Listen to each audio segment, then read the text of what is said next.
Hello and welcome to the Upon Further Review podcast brought to you by Field Street Baptist Church. On this podcast, your host Cody Kitchen sits across the table from Dr. John Hall as he reviews his Sunday sermon from the week before. We're back. We're ready. It's Tuesday. You know what that means? It's Podcast Tuesday. That's right. Podcast Tuesday with your favorite two people. I know, right here. Cody Kitchen and John Hall. Well, thank you. Yeah. Yeah. I know y'all look forward to Tuesday. Yeah, I was told earlier this morning that we have a grand total of 21 listeners. So we're inching towards our lofty goal of 1,000 listeners. Yeah, we need y'all's help. Yeah, so get out there and tell someone about the podcast. That's right. And today's podcast is a good one because we are starting our series, I guess, technically, since it's your series of 2 Corinthians. You started on Sunday, our series on 2 Corinthians, going through the book. And the title of the message on Sunday was The Problem with This World. Yes. Man, what a great title. Mm-hmm. And it was over 2 Corinthians chapter 1, verse 1 through 11. Mm-hmm. And as you kind of processed and as you prepared for this sermon and even for this series, what are some things that came to mind? When I began my preparations for preaching a series of messages through 2 Corinthians, I did not anticipate how complex and complicated the actual text is. So it's tied my brain in a pretzel more than once. So I'm grateful that the Lord provides much help, especially on Sunday mornings when you actually deliver the message, to help it be clear in your mind and heart so it can be potentially clear in the minds and hearts of those who hear the message. Yeah. So I had and still have a level of concern. You know, can I understand this all the way through? Sure. And I know the Lord will help me, but that's saying something because I've preached through some monsters. Revelation, Romans, Luke, and none of them have compared in degree of difficulty like 2 Corinthians. And that's a big surprise to me. I think most people hearing this podcast would be surprised by that too. I don't think we think naturally that 2 Corinthians would be much of a challenge. Right. Wrong. Yeah. It's interesting. I've read it before, obviously, but never really put that much thought into it. But, I mean, even after just hearing one sermon, verses 1 through 11, I could definitely see the power from it and the complication. And you even started on Sunday, talking about the introduction of 2 Corinthians with the author, who the recipients were, why did Paul write this letter? And you talked about, 1 Corinthians was written to identify and address the problems within the church. And then in 2 Corinthians, Paul wrote it to affirm and defend his ministry. And he argued for his authority and legitimacy as an apostle. And you talked about how 2 Corinthians is deeply personal and autobiographical in this writing specifically. And it's interesting that you had even talked about that Paul wrote 2 Corinthians to defend his position and to confront and denounce those who were perverting the truth. And that people were, there's false teachers who denied Paul's authority and slandered him.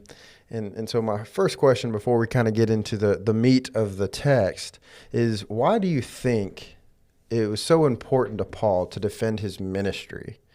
And have you ever felt like Paul? Good question. I think it was important for Paul to defend his ministry because of the relationship he had with the church in Corinth. He'd been their pastor there, so to speak, I think for a couple of years. He really invested himself in that church. That church was messed up in every sense of the word. Anything that could be wrong with the church was wrong with that church. It was awful. They were largely influenced and corrupted by the culture around them. They brought a lot of what was in the culture into the church. And so Paul labored furiously to bring the gospel to that church and to see the gospel transform unbelievers to believers by the grace of God in Christ, and then to grow up those new believers And then, when there were a handful of false teachers, false apostles that were undermining and short-circuiting his relationship and his ministry and his credentials and his apostleship in front of that church, and he was rightly and justifiably concerned, and I would even go as far as saying outraged. Yeah. And he had no stomach for those who peddled in deception and corruption and only to exalt themselves instead of the Lord Jesus Christ. So I can completely understand why he was out of his mind and felt so strongly and passionately about defending his apostleship, because he had invested himself a great deal. And as we know, I don't know if it's really changed. It seems like it's more prominent and prevalent in our culture today. Simply to have something said about you without it even being substantiated can be hurtful and damaging and personally wounding, but damaging of your reputation as a minister of the gospel. And so I can totally see why Paul wrote 2 Corinthians to defend his apostleship and to maintain his credibility, which was not from any school or any teacher he had. It was from Christ himself. He mentions in verse 1, called to be an apostle by the will of Jesus Christ, by the will of God. And so I totally resonate with his sense of, I can't let these few damage all the work that God has done in and through my preaching and teaching and ministry to this church. Yeah. So no wonder he rose up and defended himself, which I think, too, was very hard for him, because he wasn't, read his letters, he's not one to toot his own horn. Mm-hmm. It's always about Christ, the cross, the resurrection, the grace, faith. I mean, he's very consistent in his theology and how he presents himself. He's just a tool in the hand of God. Yeah. And so when those attacked him, I appreciate that he would defend himself. And sure. It's sad that he says in 2 Timothy, as I referenced in the sermon, the first time I stood by myself, no one came to my defense. Man, that's an awful place to be. But he said, the Lord stood with me, and that's where we all want to be. Yeah. So I'm encouraged by Paul's understanding that you can have an army of people defend you, but if you're not, if you're wrong and don't need to be defended, that's one thing. But if you're right and no one comes to your defense, but the Lord stands with you, that's another thing altogether. So I see why Paul is so stirred up and passionate about it. And as I've continued in my preparations through 2 Corinthians, I get it. He's wound up. He's aggravated, annoyed, angry even at these who would dare to undermine his work after all that he had done to help that church find its footing for Christ. Yeah. It's interesting. I was thinking about it on Sunday, that it's one thing when someone says something about you falsely. Like, I think if this is a silly example, but if I'm playing a board game, someone accuses me of cheating and I'm not, I'm angry. I don't like being called a cheater, especially when I'm not. But in this sense, I was thinking more of Paul's angry at the sense of what people are saying about him. But I think it's also more, and you said this too, that of whom he's defending. That he's more angry that people are calling him false of the things he said about Christ and God. And so that's what really stuck out to me, was how passionate he is. Even you can tell in these first 11 verses of the truth being revealed to his people, because he was already passionate about that. But now it's defending the very thing that people are accusing him of, which is Christ. He clearly had no stomach for anyone who would mislead the church, who would deceive and spread corruption in the church. He had zero tolerance for that. And I think it's a lesson to all of us. What is it? What is it going to take for you to stand up and say, that's enough. I'm not standing for that. I let a lot of things go and try to let it roll off my back. But there are other things like Paul that you're like, okay, this is worth taking a stand for. And if, in Paul's case, if I have to defend my apostleship again, which broke his heart that he would even have to do that again with these Corinthians. They knew him. Yeah. I think that wounded him, that I can't believe I'm in a situation where I have to once again establish my track record, God's call.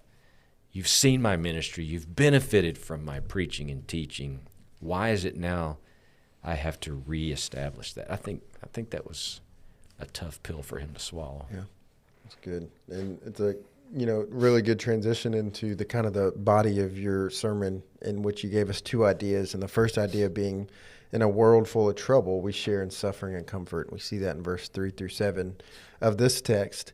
And you tell us that the problem with this world is that there's so much trouble. And everywhere we turn, everyone we know, there's trouble, affliction, and suffering around us. And that Paul reminds us that that God, the Father of our Lord Jesus Christ, as you said on Sunday, the Father of mercies, is the God of all comfort. And you really kind of honed in on that in this point, and this idea of seeing that God is the one of comfort. He is the one that is, as you just said from 2 Timothy, is that comforts us through all of our afflictions.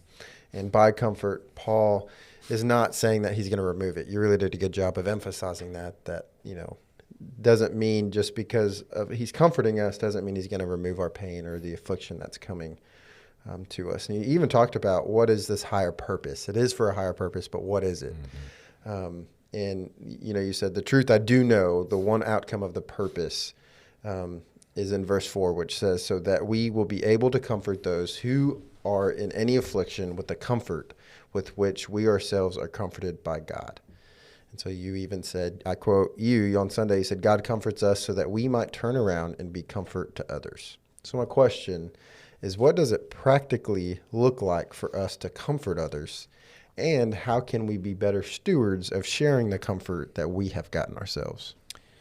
Right. Well, I think it's a question of, being there for people in their time of need. If we know about the need and have the opportunity to practice what's called the ministry of presence, you don't even have to have brilliant words of counsel with people, being there for them. Today it means, a thoughtful text, an email, a phone call, showing up at their house with a meal. There's so many practical ways that we can show one another that we're walking with you in your season of difficulty, that we want to be of comfort. That actually means encouragement, that God is our encouragement in our seasons of difficulty or loss or grief. Our church had been hit with 5 deaths last week. And Karen Strayer pointed out to me that, only God could possibly know that was going to happen, and how that text would be preached on that Sunday after all these deaths in our congregation. And so you have people who've experienced significant personal loss by losing loved ones. And here we are at this text, and the text says God is the God of all comfort. And we are comforted by him, which means we're encouraged by him, and therefore, because we're encouraged by him, we can turn around and be an encouragement to each other. So some people are really good at that. It just comes supernatural for them. And others, we have to learn how to do that. But I think those are some ways in which we comfort one another by our ministry presence, asking when we have opportunity, hey, how are you? Or, there probably other people would be better to ask of that, but I think those are helpful steps in the body of Christ. Praying for people. I pray for a lot of people. And sometimes in the morning, I don't do it as often as I should or as I used to, but I'll send somebody, hey, I'm praying for you today. I'll send them an early morning text. I'm an early riser, and hey, I'm thinking about you today, praying for you. Something as simple as that. But then you got to pray for them. That's the thing, is really seize on the opportunity to pray for them, so it's not just a bunch of empty, words. So I think that answers the question. Yeah, more or less. Yeah, that was good. So I think our church, from what I've observed, does a really good job of ministering to one another. And it's always, since I've been here, it's always been a part of the church. I think it was that way long before I arrived on the scene, and it's continued. You try not to disrupt that dynamic in the fellowship. You know, that's one thing about being a part of Field Street Baptist Church. You know, our people are pretty good at ministering to one another. Absolutely.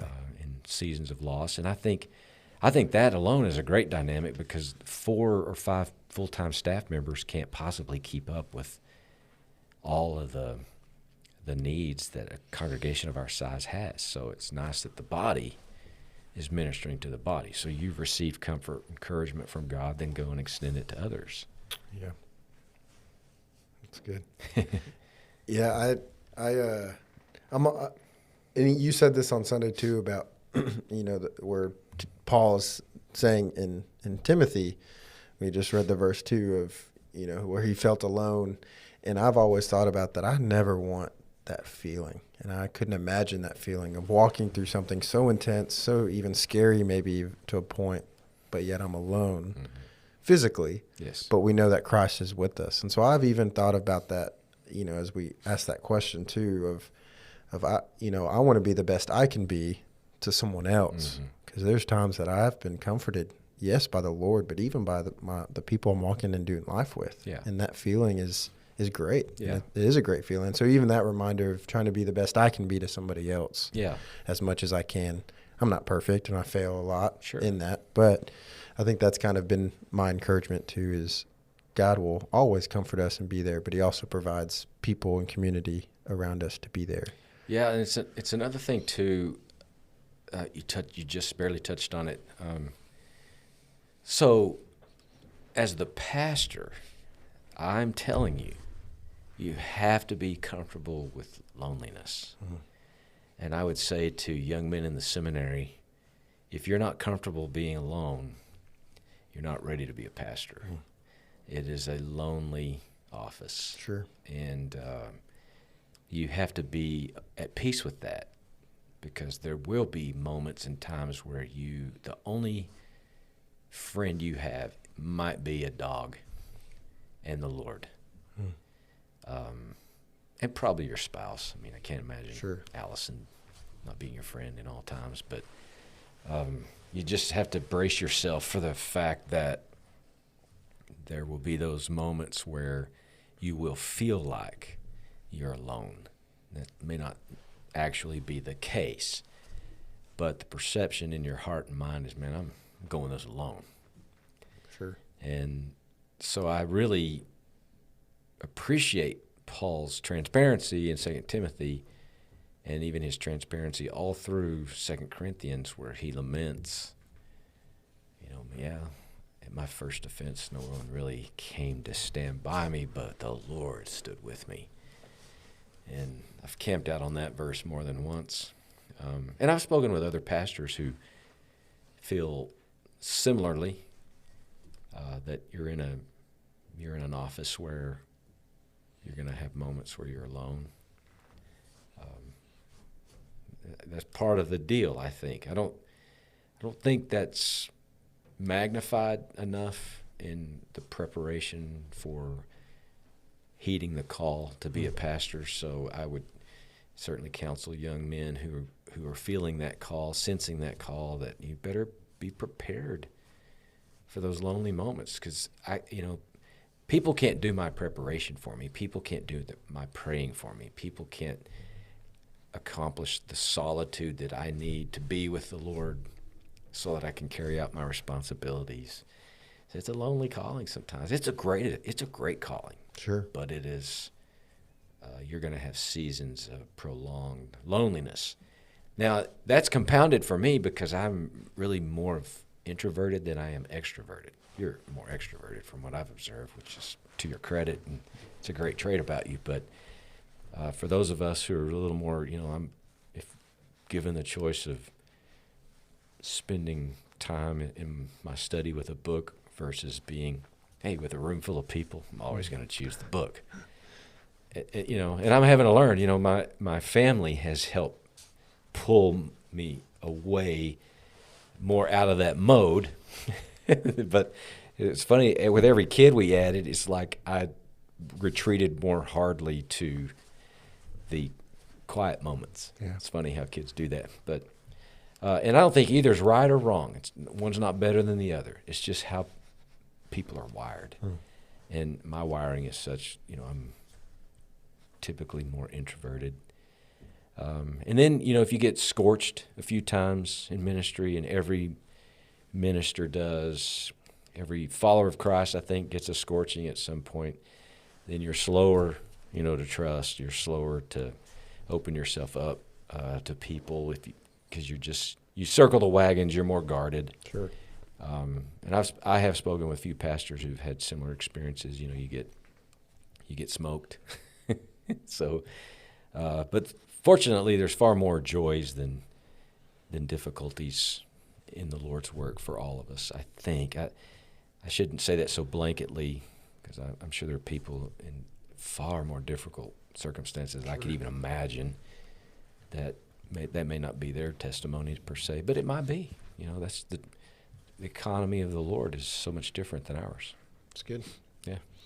You had a transition into your second idea, which was, in a world full of trouble, we are confident God will deliver us, in verses 8 through 11.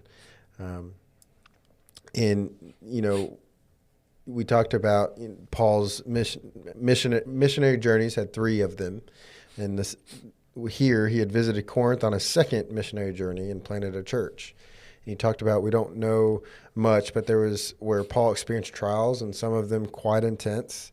And he talked about, we don't really know what happened in Asia in that missionary journey, but he talked about that how he had trust in God. And you had said, why is that the last resort that we have as people of God, even if that we trust in God last? Why is that not our first? Why is that not our first thing to do? And you said maybe that we'll mature to a point where our default is to first trust God, and it's always a good thing to turn to God in any circumstance, because we declare our dependence on Him. And you made an argument of why do we trust God, and you talked about where Paul says, because God can raise the dead. He raises the dead. He has the power. He delivers them from great peril. He is the one that we have set and fixed our hope on. And you talk about how God will deliver them. And you even said in verse 11, we see that Paul requests prayer for himself and his companions, and how we all need prayer. And we all need to be praying for others and for ourselves. And one of the handful of weapons that we have to go in the offensive is prayer. And you kind of ended it with Ephesians chapter 6, verse 18, talking about that power of prayer. And so kind of our final question is, how can we learn from Paul's example of, while being in the pit, having our focus on God and being committed to prayer? How can we learn from Paul's example while being in the pit? Yes, by being in the moment of disaster or... Yeah, and I love the question. I was just thinking, your pit's going to be different from my pit. I don't think there's a universal pit. Right. I think it's learning, and I do believe it's a learning. Sure. To depend on God, to look to Him first, to pray about it, to really try to gain His perspective on it if He's willing to disclose that. And I've found, and I'm not some super spiritual guy, I just find sometimes He doesn't disclose what He's doing, when He's doing it, and sometimes not even at all. Sometimes He does. You can look in the rearview mirror of your life and say, oh, I get what God was doing, why He did that, and the timing of it all. He's a genius, of course, but that dependency thing, that trust dynamic seems to be just beyond our grasp sometimes. We keep moving and inching toward it, and I think that's where He ultimately really wants us to live, is to trust Him, to depend on Him. And I don't know how many times in my life, personally, my married life and family life, you get to a place where you're like, man, I just don't see how this is going to happen. I don't. Okay, Lord, we're going to hand it off to You. We should have handed it off in the first part of the experience, but for reasons I tried to touch upon Sunday, we're just slow to trust him first. We're usually willing towards the end when we've exhausted everything at our disposal. So I guess the answer to the question is, maybe learning to live in that place of dependence and trust in and on God on the front end of things. Yeah. Because I know God is with us. He's proven that time and time again. And I've witnessed the goodness of God.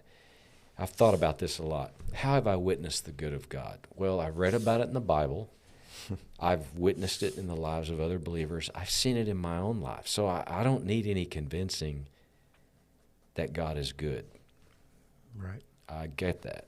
And I also believe he is faithful. In fact, I mentioned this morning in men's Bible study that I think my favorite attribute of God as it stands now is his faithfulness.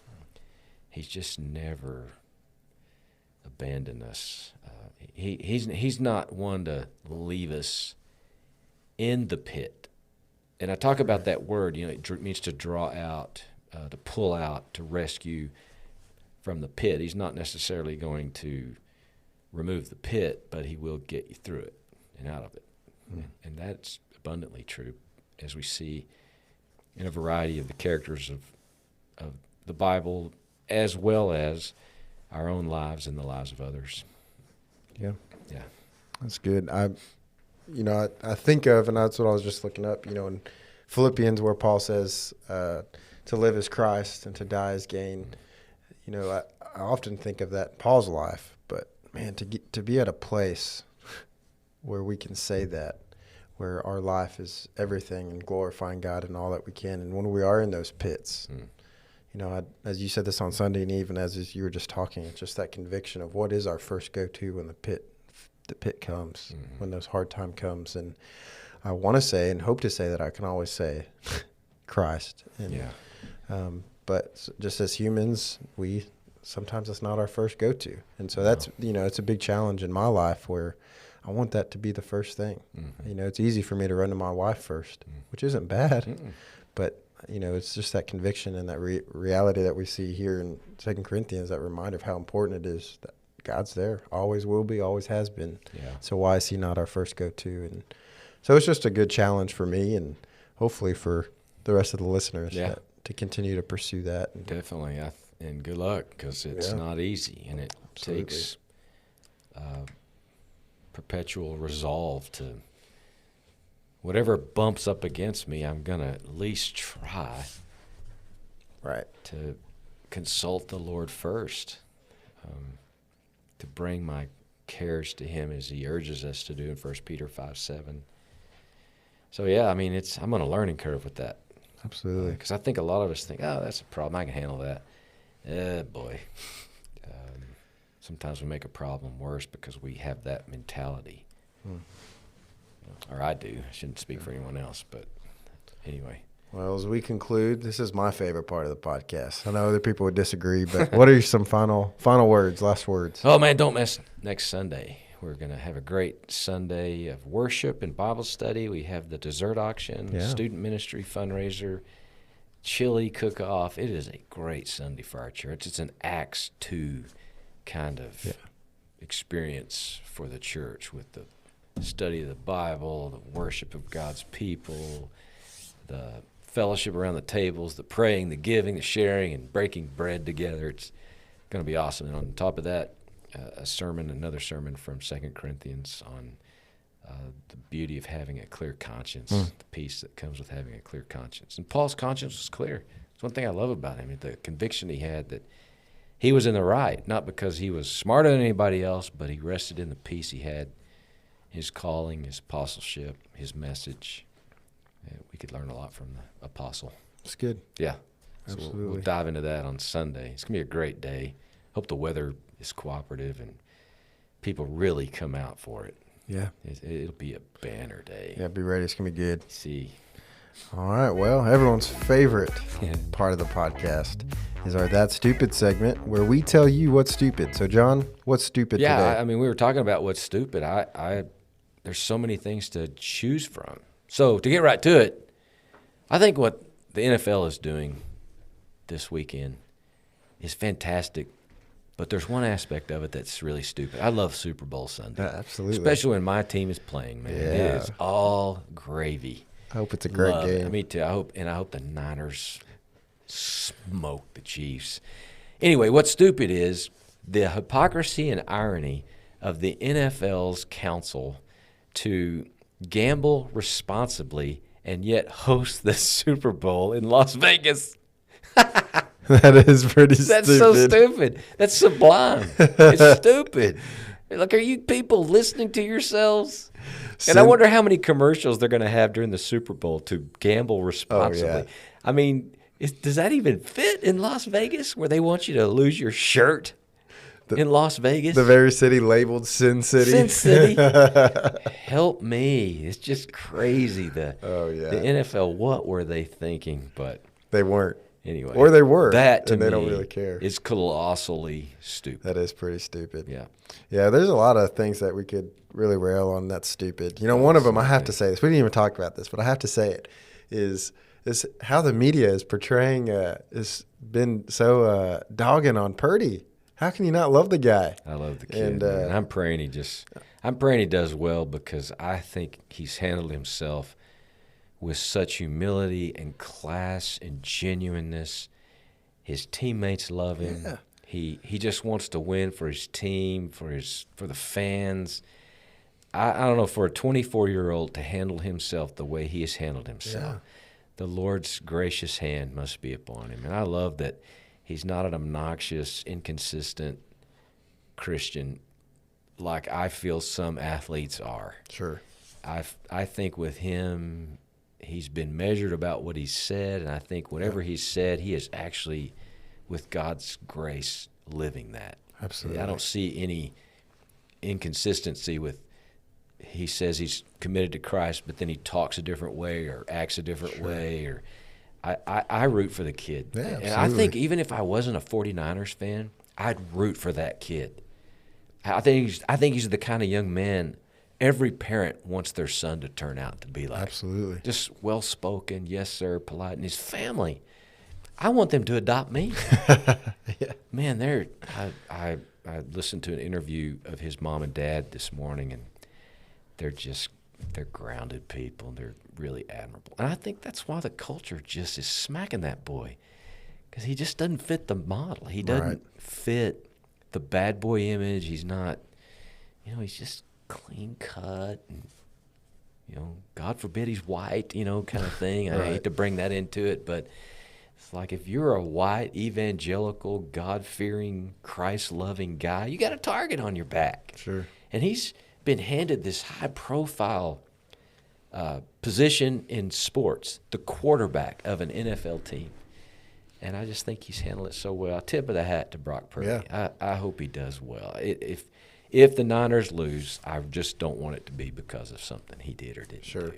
Yeah, he's handled everything really well. And as someone who's not necessarily a fan of the 49ers, I do. What? Well, I go for him, but I'm saying it's not my team. Right. And so, I really do think Brock Purdy deserves it. Yeah.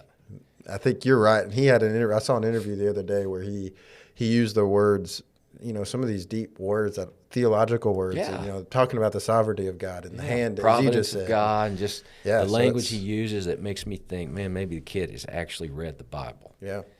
And I'm just, like I said, even if I was a Giants fan, sure, this weekend I would root for that kid. Yeah. I'd tip my hat to him. Well, as a Texans fan, I'm rooting for that kid. Yeah, so that's I'd for tip sure. my hat to him. I wish we had more young men like Brock Purdy around in professional sports that are just, you just want to root for the kid. Sure. Man. And he's an underdog, the last pick of the draft. It's an incredible story. It's a Kurt Warner type story. Yeah, that's good. So it's going to be a movie about him someday, especially if he wins the Super Bowl. Yeah, it's stupid that if you are against Brock Purdy, A lot of people are. I don't even think they can tell you why. Nah, they can't. But for all our listeners who are Kansas City's fans, I hope the 49ers just didn't. Now, we have some Kansas City fans that, man, they're sweet to the core. But, yeah, we want the Niners to Yeah, romp. for sure. Yeah. Well, guys, as always, we're so thankful that you listen to us week in and week out, and we ask that you share this podcast with your friends. And as always, remember to make Christ known by what you say and how you live. Have a great week.